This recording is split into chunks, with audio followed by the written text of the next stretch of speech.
मेरा ही नाम है प्रशांत किशोर। हम कोई नेता नहीं हैं और वोट वोट नहीं मांगते हैं। अभी पहले के साथी लोग बता रहे हैं जल्दी जनसुराज को वोट दीजिए, प्रशांत किशोर आएंगे सुधार देंगे। हम आपको बता रहे हैं हम वोट वोट नहीं मांगते हैं। बिहार के एक साधारण परिवार के लड़के हैं।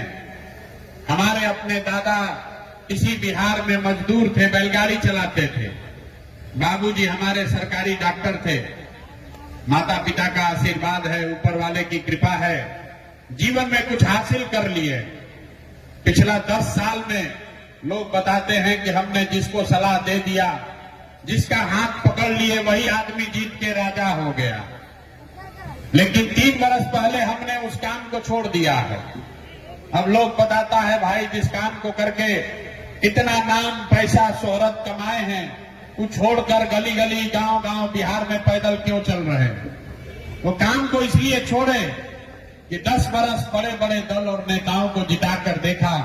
जैसे आप मुखिया विधायक को जिताते हैं और फिर 5 वर्ष के बाद वही का वही हाल रह जाता है, वैसे हम एगो दुगो नहीं 10 को मुख्यमंत्री को जिताने में कंधा लगाए, सरकार बनवाए।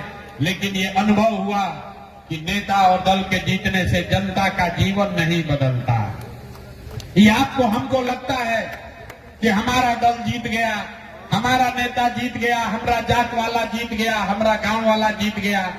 भैया जो जीत गया वो जीत के हेलीकॉप्टर पर गया और आपका बच्चा जहां था वहीं रह गया।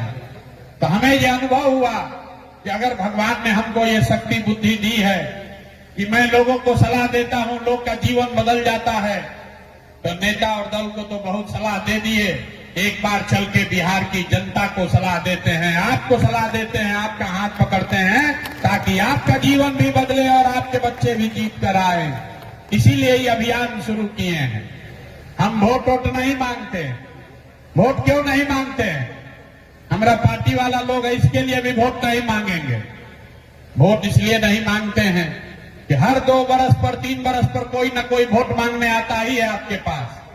जो आता है यही कहता है हमको वोट दे दीजिए, हम आएंगे ना तो सब काम है आपका कर देंगे। यही बात सुन सुन के आप जीवन भर से वोट दिए जा रहे हैं। 30-40 बरस तक आपने कांग्रेस को जिताया, फिर 15 बरस गरीब के बेटा लालू जी को राजा बनाए। अभी 20 बरस से नीतीश बाबू कुर्सी पर बैठे हैं।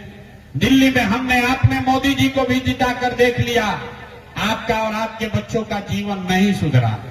तब आए हैं कोई प्रशांत किशोर, आप हमारी बात सुनिएगा, हम पर भरोसा करके हमको वोट दीजिएगा। तो इसका क्या गारंटी है कि जीतने के बाद हम आपके साथ धोखा नहीं करेंगे? अरे भाई वोट से पहले तो सब आदमी बढ़िया बतियाता है। जैसे पहले का नेता लोग धोखा किया, हम भी आपके साथ धोखा कर सकते हैं। इसीलिए हम वोट मांगते ही नहीं है। अभी 15 मिनट में आपको एक रास्ता मंत्र सिखाएंगे। अगर आप उसको सीख जाइए तो उसके बाद जिसको मन है उसको वोट दीजिए। वोट जिसको मन है वैसे दीजिए, लेकिन जो रास्ता बताएंगे वैसे दीजिएगा। तो और कुछ हो या ना हो, आपके बच्चों के लिए पढ़ाई रोजगार निश्चित तौर पर बिहार में हो जाएगा। और अगर ना हो तो मुखिया जी को नहीं, विधायक जी को नहीं, अपने भाई अपने बेटा प्रशांत किशोर को खोजना है। तो जिसको जिसको ये रास्ता सीखना है, इतना गर्मी में आप बैठे हैं, अब 15 मिनट आपस में बात नहीं करना है और जो सब 2 सवाल पूछेंगे और फिर गरीबी से निकलने का एक मंत्र सिखाएंगे।